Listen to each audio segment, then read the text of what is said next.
we're in an AI race globally. What do you think the US government needs to do to win that AI race, to have the very best AI technology?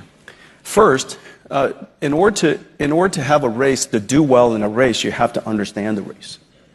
And you have to understand the resources that you're working with, the assets that you have, the assets you don't have, your advantages and your disadvantages.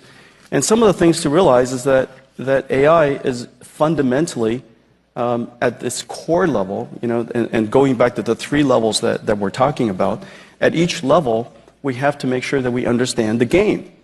And this game isn't, there's no 60-minute clock on this thing. This is an infinite game. And so most people aren't very good at playing infinite games.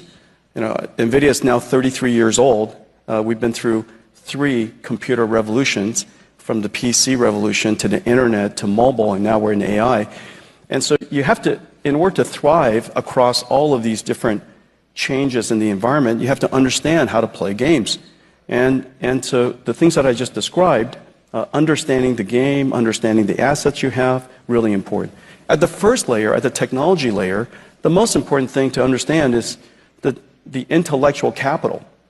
And remember, 50% of the world's AI researchers are Chinese. First, just take a step back and recognize that. That important factor has to play into how we think about the game. The next is AI factories. In order to do well there, you need to have energy. Because fundamentally, we transform electricity into digital tokens.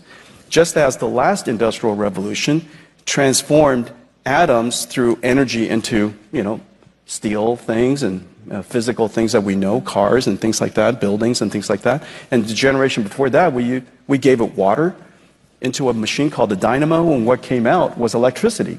And so now we have electricity go in and tokens come out. So the next layer requires energy. The layer above that is just happening now.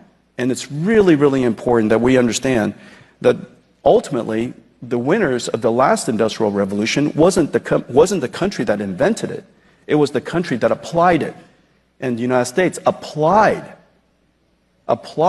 steel, applied energy faster than any country. Everybody else was worried about things like labor and horses being replaced by cars and those kind of matters. But the United States we just took it and ran with it. And so the infrastructural layer above that is about the application of the technology. It's about not being afraid of it, wanting to engage it, reskilling our workforce so that we're able to apply it, encouraging people to adopt it. And so